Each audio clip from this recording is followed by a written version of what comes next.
With the COVID-19 pandemic now at its conclusion, if you are like so many others, you are finally starting to take some steps forward. As for many, the pandemic provided new opportunities to pick up new hobbies, really start to self reflect, and more importantly, start to navigate new parts of your life. On the negative side, though, people did face extreme financial challenges in some cases. What I want to do now that the pandemic is over is begin to look at some of the lessons learned that you can take away from that pandemic to apply to your financial life now. If you will apply these simple principles to your life, you will be on your way to reaching your financial goals. Here we go. Welcome to the Financial Mirror. Where future success is reflected in our knowledge of fixing the one thing we can control, ourselves.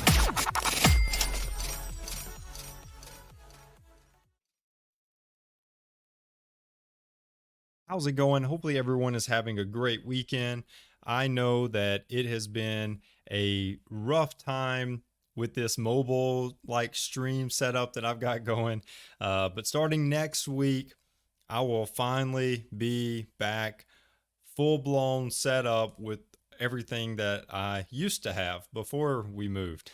But all in all, if you've missed it, we did close on a house, and now we are finally getting everything moved over, everything settled, and it's really just going to be great to finally get to have everything set up just the way that I like it to do the Financial Mirror streams. Thank you for joining me today on the Financial Mirror, where we continue to improve the one thing that you can control yourself. If this is the first time that you have joined, don't forget to hit that subscribe on YouTube, the like on Facebook, and more importantly, share this with all of your friends, family, co-workers, and of the like. If you are listening to this on a podcast, thank you. I'm glad that you found the podcast. Please don't forget to hit that 5-star review on Spotify and Apple. And if you are on Apple, please leave a written comment. Those go a long ways in helping get this message out to more and more listeners. I am so excited to finally almost be approaching that 100th episode. I have a pretty good episode scheduled for that 100th episode. We're almost there. But thank you so much for all those that have listened through since the inception of the Financial Mirror all the way up till now. So thank you for listening and thank you for joining in. So I know that COVID-19 is finally over. Like, everything is getting back to normal. Everyone's going back to work. Masks are off in all 50 states currently as of this recording. I know as of this recording, there's also some speculation about somebody or other states that may be trying to re-implement mask mandates. So that's as of right now, all 50 states don't have mask mandates. So the economy also has found currently a little bottom on nice little support level on the S&P, right? SPY has a nice little support level at about $370. So that's solid, right? So all of a sudden, we have a little bit of up coming our way. The part that I don't want us to forget is that we did just come out of the pandemic. Like, pandemic's over, but we did just come out of it. And I would hate to miss the opportunity to discuss some of the things that I saw along the way that you can take away as a lesson learned. Because ultimately, when we think about history and we think about how we have progressed to the point we are today, we've done it through mistakes, right? Like, we've made mistakes in our personal life, in our financial life, in our business life, in our careers, all that. We've made mistakes. But the thing about us is that we are adaptable. We have the ability to learn from those mistakes, and moving forward, we can grow from it, right? So if we come out of the pandemic and we make no changes, well, how much better did you get, right? What did that opportunity, in the pandemic, there were opportunities. And I talked about them in the intro, but people picked up tons of new hobbies. They self-reflected. They got all of these things about them. And what I want to say is this: in the pandemic as a whole, there were a ton of great financial lessons that could be learned. And I would be crazy if I didn't make an episode to sort of walk through those and making sure that you understand that these are some solid takeaways that you can learn from that pandemic. Because ultimately, families across the board, across the world, face some of the same challenges. It was emotional challenges, financial challenges, personal challenges, like all these things. People had to change their life in some capacity to get through the pandemic. And no matter what you had to do, there were some common themes across the board that we can take away from the pandemic. And that's what this episode is for. Because I want to ensure that you have the knowledge to, you know, be ready if another incident like this happens again, which I hope it doesn't. I hope that there's never a time where the government shuts everything down, that we have to literally stop living life, right? I hope that never happens again. But if it does, we've got to be ready. And there's 5 takeaways that I want to bring to you today that I saw, and they were so common. They were so common that it was actually, when I was going through this, I was originally going to do 5, and I was like, man, like I'm probably going to have to like pick and choose that 5th one. Like it's going to be hard to get like a real good solid one. No, these 5 are so easy to identify that it literally took me, like, this is probably the shortest time I've ever spent writing my show notes for this episode, because I mean, across the board, so many people struggled with the exact same things. So I want you to look at these, and then I want you to compare your finances to it. This is because you really never know when this might happen again. So take a moment. This is a golden opportunity for you to really look at how your current finances tie up to these 5 lessons learned. Okay. And I'm not going to let you go into another little financial emergency, financial catastrophe, because it doesn't have to be a pandemic, right? A pandemic is one thing. A pandemic is one thing that allows for us to take a look at testing out our emergency plan, testing out our ability to respond to an incident. That's just one way. But what about when your car breaks down? What about when, you know, a medical bill comes up? Like, what about when all these other things happen? It's the exact same thing. You're preparing for an emergency. Now, the pandemic was a much larger, long lasting, bigger emergency in a sense of how much preparedness you needed versus a medical bill. But people have huge medical bills that they have to make it through.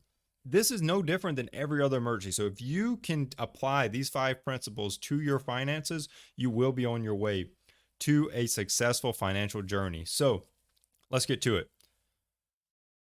First off, the very first thing, you've got to have an emergency fund. I've done an episode on it, and I've said it 100 times, and I'm going to say it 100 more times, because no matter how much money you make, you need an emergency fund. This is the most overlooked part of your finances. This is the most overlooked part of everyone's finances. And why? Why is this the most overlooked part? Well, most people feel that they don't think they can save enough. And I'm here to tell you that that's not true. And it's because if you can take $10, if you can take $20, if you can take $50 and put that into a savings account, you are helping your emergency fund. Now, is there a amount? Well, yeah, I did a whole episode on it, maybe 2 episodes ago. Go take a look at it. Actually, I'll put it in the show notes. So just look at the bottom in the show notes. If you don't know how much of an emergency fund, if you don't know where to even get started on it, it's a whole episode on emergency fund. So please go take a peek at it and really get this dialed in. But this episode is not about digging into every little thing. I just want to go over the 5 things, the 5 lessons learned, so that you can start to think about them. If any of these don't make sense and you're like, yo, I don't even know where to start on that, let me know. Put it in the comments. Go to my website, thefinancialmirror.org. Put it in the chat box. I will get up with you. We will get you squared away. But the biggest thing is most people don't think they have enough. They don't think they can put enough at a time. But $1, $10, $5, $20, $100, it doesn't matter. Start putting money in your emergency fund. That's a false statement. You just need to do it. The other reason that most people don't do an emergency fund is because they kind of do an emergency fund, but they put it in a brokerage account. Not the best idea. Think about this. Think about the steps it has to take for you when an emergency happens. You've got to close your positions in your brokerage account. That means that it's got to be Monday through Friday on working hours, right? Like it's like that is the part that is so ideal is that it's got to be during the market hours to close your position. So now you got to close your position during Monday through Friday during the market hours. Then you've got to initiate your transfer to get the money into a usable form, and then you have to finally, after a couple of days of this money transiting to your account, you finally get a chance to use it. Now, how big is that emergency feel now? Like you've had to do all these things. How big is that emergency feel now? So that's not a good place. So if you think that you don't make enough or you don't have enough extra to do an emergency fund, not true. Just do it. Put whatever you can, do it. And don't put your emergency fund in a brokerage account. That's not the home for it. I don't care how old you are, get your emergency fund started. This is the foundation to your finances. So number 2, being debt free makes riding out emergencies that much easier. So I know everyone wants to be debt free. I got it. When emergencies happen, though, I want you to think about it. Being debt free is how you make that emergency less painful. And that's true. If this isn't motivation enough for you to want to get out of debt, I'm challenging you. Really, really, really do everything you can to get out of debt. If you're having trouble getting out of debt, I have helped multiple clients get out of debt. So I challenge you at the end of this episode, whenever we get to the end of it and we talk about where you can find me and where you can get a free consultation from me, please reach out. Let's get you any help that you need to get you debt free, because ultimately riding out emergencies is easier when you're debt free. How do I know that? Well, let's think about it. If I have a ton of debt, right? I've got and an emergency happens, I've got to make enough money to survive, meaning I've got to have my house paid, my living, whatever the living is, my mortgage, my rent, whatever. I've got to have all my utilities paid. And when I say utilities, I'm just talking electricity, water. That's really, sewage. Like that's really all I'm really talking about. I'm not talking about your internet. I'm not talking about your cell phone. I'm just talking about those basic necessities. When I've got to survive, I've got those two things. I've got food and I've got transportation, right? Like that's what I need. I've got to have that to survive. Now, how much does that cost you? Well, fill in the blank. Let's just say $1,000. Well, let's say now you're in debt. Like that person's not in debt, so they only need $1,000 to live. Could you go out and get another job, like a little part-time gig to pick up $1,000 to help you survive? Sure, 100% you could. Now, during COVID, you might not have been able to do that, but your job or maybe that emergency fund, you don't have to dig into the emergency fund as much because of the fact you don't need as much, right? You just need that little bit to survive. Now, what about the person that has debt? They need enough to survive, plus they need enough to pay their debtors, right? Like the people that they owe money to, all their creditors, they need to have enough money to pay at least the minimum payment on those. And that's not going to get them anywhere. So they need probably twice as much money to just live because of the debt. And that's where I challenge you. I challenge you to get out of debt. I challenge you to try to become debt free as fast as possible. Once you have your little starter emergency fund built, which my recommendation is $1,000. Once you have $1,000 emergency fund, little starter fund built, you start trying to get out of debt, because getting through any type of emergency is easier when you don't have debt. So if you are in debt, focus on that. That should be your next step. That should be where you are headed next, is to get out of debt. So we've been through the first two. You got to have an emergency fund. You've got to be debt free, because being debt free makes riding out emergencies easier. So what's number 3? Well, number 3, and this was something that we learned during COVID, and I just want to explain it because it's going to come across as like probably ridiculous. You're probably going to think I'm crazy, but we learned that we didn't have to spend as much, right? And that sounds crazy because we had people buying houses, buying cars, buying all these things. But let's think about it. We as a country, United States of America is what I'm speaking for. So any of my foreign listeners, this might not be as applicable, but it could be, right? Like it easily could be. But as a country, the average American increased their savings by 33%. Now, that could have been because they went into survival mode. That could have been because the family all of a sudden said, I don't know what happens next. I need to start saving. I need to cut my spending and start saving. Well, think about the average American family that did that, that increased their savings by 33%. What if that same family's in debt and they continue to live that way for the next 2 years? They're probably debt free, right? Now they're starting to get into the wealth building phase of the finances, which is the best part of having the ability to make money. Living in a society where we can make money and build wealth, being debt free is that first step to being able to do it. So if all these people saved more during the pandemic, it proved that one thing: we don't have to spend as much. Like we don't. Like we naturally have this survival instinct that we don't have to spend so much. We don't have to buy every little thing that we want.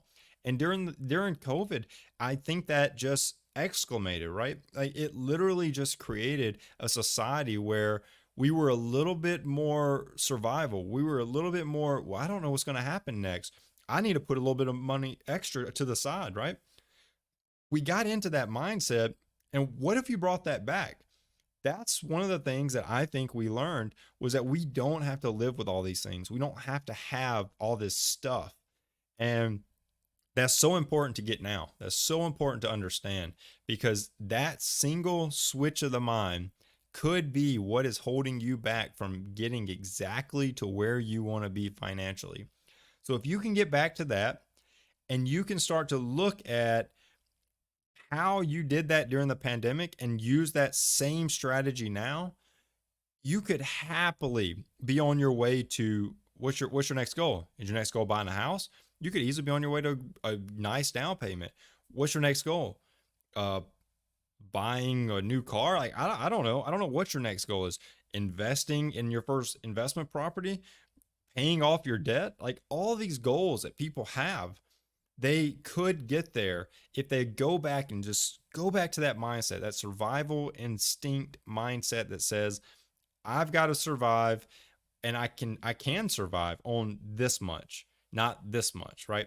Like being able to cut that is one of the most beneficial things. Just going into that survival mode will help you get there. So, been through the first three. Number four, timing the market is impossible. So if COVID taught us this, it's happened before, but COVID was a huge valuable lesson that you can't time the market. You really can't. Think about those. So if you go back and look at any stock chart of the overall market, right? Like you can look at any of them, the Dow, the S&P, the Nasdaq, whatever. If you look at that right around the beginning of 2020, before that initial pandemic crash happened, right? If you look at that, the market was pretty bullish. Like it was going up. Like it had its normal little pullbacks, but ultimately it was going up just like it always does, right? Like the market naturally always goes up. So that was happening. And people were just buying and buying and buying and driving this bullish market. But then what happened? Well, right there in like April in like February 2020, we saw this nice little crash, right? Nice little pullback. And then people were just selling and selling and selling and selling and selling and creating this market. Well, then in April, it started to recover. But who could have timed that? Everyone was selling. Who could have timed that? You can't time the market. You can't time it. Then let's look back. Let's say, okay, well, now we look at January. Like the market is just booming, right? Like it's heading up. And you hear talks about inflation and bearish markets and all these things. But who knew when that was going to come? And then in January of 2022, boom, off a cliff it goes. It starts pulling back again. So who can time this? You can't time it. And if you are listening to anybody that's telling you that they are timing the market, they are liars. And I'm telling you they are liars because people only think they can time the market. You cannot time the market. It's choppy, it's unpredictable. You don't know what it's going to do because you are not the person that's in control of it. There's a ton of people out there that are in control of the market. And I'm not saying control the market. So I'm not throwing out some conspiracy theory here, but there are a ton of hands in the market that control the direction of the market. Let's say that. And I'm not talking big. See, this just keeps coming out bad. I'm not talking big hedge funds and all that. I mean, this isn't a conspiracy talk. There's a lot of factors in the market and you just can't time it. So if someone tells you that they have the ability to time the market, they are liars. Don't listen to them because no one knows what tomorrow holds, right? By not knowing, nobody can tell you with a shadow of a doubt, absolutely, the market's held it up tomorrow. Oh, nope, absolutely, the market's going to crash tomorrow. Like, nobody can tell you that. Nobody can. They don't know. They absolutely don't know. Are there ways that people can sort of start to see these things start to develop? Well, absolutely. Is there a way that you can start to make a strong prediction that the market's about to pull back or that it's found a bottom? Well, absolutely. There's tons and tons of historical data that can show different patterns that allow people to make those kinds of predictions. However, they are still predictions. They are not the honest 100% truth. Okay. And that's what I want you to remember. Timing the market is impossible. So don't think you can. All right. Number 5, the final lesson learned during the pandemic is this: having a financial plan gives peace of mind. And I'm going to say it because I wanted to end on this. You need a financial plan. And I'm serious about this. If you are operating day to day, like every day you wake up, you look at your bank account, you see money in it, and you're like, well, I guess I can buy lunch at work today, or I guess I can do this today because I saw money in my account this morning. But you don't really understand all the details of your finances. Like, you don't really see where your retirement's at. You don't really understand where your retirement's going. You don't understand if you're going to have enough for retirement or even thinking about retirement. You're just living day to day with your money. That's not the way to do business in your personal finances. You really have some work to do if that's the way that you're currently operating. So I'm challenging you. You've got to develop a financial plan for your money. So what is that? What does this look like? You say, okay, I'll do the financial plan. You told me I'm going to do the financial plan, but what is it? Well, number one, you know I'm going to say it. You got to have a budget. Okay, you've got to have a budget. You need to know what monthly you need to do to truly be in control of your money. You need to know what steps you need to take to achieve your financial goals. That is the part that you are in charge of. So that's the thing, and that's what the budget does. I've done a ton of episodes on budgets. So if you have questions about budgets, please go look at some of my previous episodes. I have done numerous budgeting episodes. So I want you to have the financial plan, and that budget is step 1.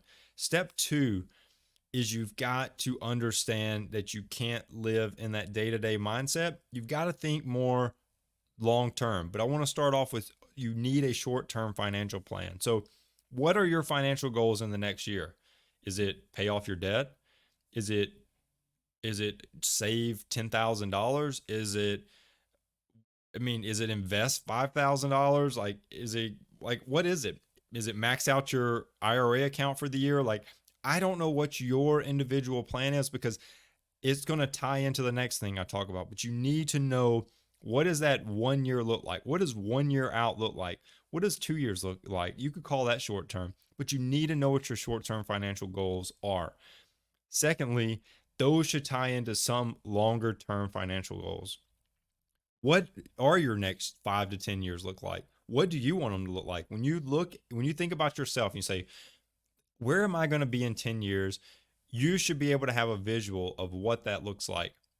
And you're making short-term plans to get there. And then you're building your budget monthly to drive you to those short-term goals. You see how this works? We're going from the monthly budget, the smallest piece that you can currently control, up until those short-term, that 1 year, 2 year. The budget's driving that 1 and 2 year short term goal. And those 1 and 2 year short term goals are driving that 5 to 10 year long term goal. And that's how we want to live this life. That's the financial plan. That's how you understand and fully embrace the knowledge of being in charge of your finances. When you have all this planned out, you can make decisions to help you get there. You can actually see when you're going off track, right? You can see it. You can see I'm off track because it's a year and I didn't hit that goal. I'm off track. That's going to throw off my 5 to 10 year goal, right? So, not having a plan is only going to leave you wondering why it doesn't feel like you're making progress. You could be making progress, but you're never going to feel like you're making financial progress because you don't really have a plan. You don't really know what your goals are. So, I challenge you to jump on that and get in charge of that financial plan. Now, now that we are through COVID, I hope you see major lessons learned. So learn from the past, live in the present, plan for the future. We learned. We learned from COVID. We're now living with everything that we learned from COVID. We're taking it all in and we're starting to make those changes. We're living in the present. We're making those changes. All 5 of the things we just went over, we're ensuring that we are doing those 5 things, those 5 basic principles that we need to understand to be financially successful. And we're using all of those things to work towards our plan, that plan that we created for our future. So learn from the past, live in the present, plan for the future. That's what we're doing. Now, I know that we commonly go through so much, and there's a lot to unpack here, right? Because COVID was different for everybody. I couldn't make an episode specific to a person, so I took the masses, right? I took the masses. So I didn't go into extreme detail on any of these. I really didn't. And that was intentional. I told you that at the beginning. It was intentional that I did not go into extreme detail.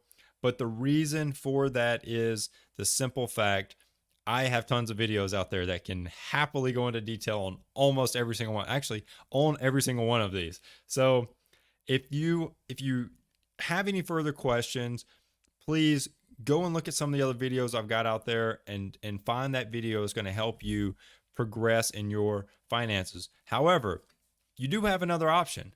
So let's say you also would like to potentially hire a financial coach. Well, absolutely. I'll happily be your financial coach. So if you just go over to thefinancialmirror.org and hit that book now in the middle of the screen, you can book me for a free consultation. So what am I going to do as a financial coach? Well, more importantly, I am going to sit down with you and we are going to talk through exactly what it is you're trying to do. I'm going to help guide you in the direction that is going to help you get to your financial goals. Now, what I don't do is I don't advise you and say, hey, you need to go and buy this. You need to do this. I don't do that. I teach you. I want you to be able to make decisions financially even after I'm gone, right? As soon as we're done with all the coaching services, I want you to be on your way to be able to make those decisions for yourself, start hitting those 5 and 10 year goals. Now, one more thing. If you do want to give an extra dose of support to the stream, right at the top of the page, you can go to hit shop and you can actually boot up and get you some Financial Mirror gear. Or you can just go over to thefinancialmirror.org/shop and pick you up some of this gear. Everything is sold at pretty much cost. So go out, find you some gear, buy it. There's some pretty awesome stuff on there. Constantly adding new products for you to go check out. So if you checked it out 6 months ago, go check it out again and see if there's some new products out there that might interest you. But mostly there is a ton of items on there, and more importantly, they do help build the stream and just make it better. So I truly appreciate everyone tuning in today. I am so happy that we were able to have another stream that just really resonates and hopefully brings some value to your life. As I started with, I'm going to finish with, don't forget to like this video, subscribe to the channel on YouTube, and comment. write your written comment. Tell me where you're at with your financial journey. Tell me what is your next financial goal and what you're working towards. And then finally, don't forget to share this with all your friends, coworkers, and family members. If you are listening on a podcast, thank you so much. Don't forget to leave that 5-star review on Apple and Spotify. And if you are on Apple, leave that written comment. That goes a long ways in helping bring this stream to more individuals. Thank you so much for continuing to enjoy the Financial Mirror stream and continue to support what we are building here. Till next week, continue improving the one thing you can control, yourself. Peace. Well, that wraps up today's Financial Mirror. Join us next week as we continue to work on ourselves, change our mentality, and to commit to achieving the success we always envisioned. Regardless of your platform, help us grow as a community. Please like, subscribe, and share with the people in your lives.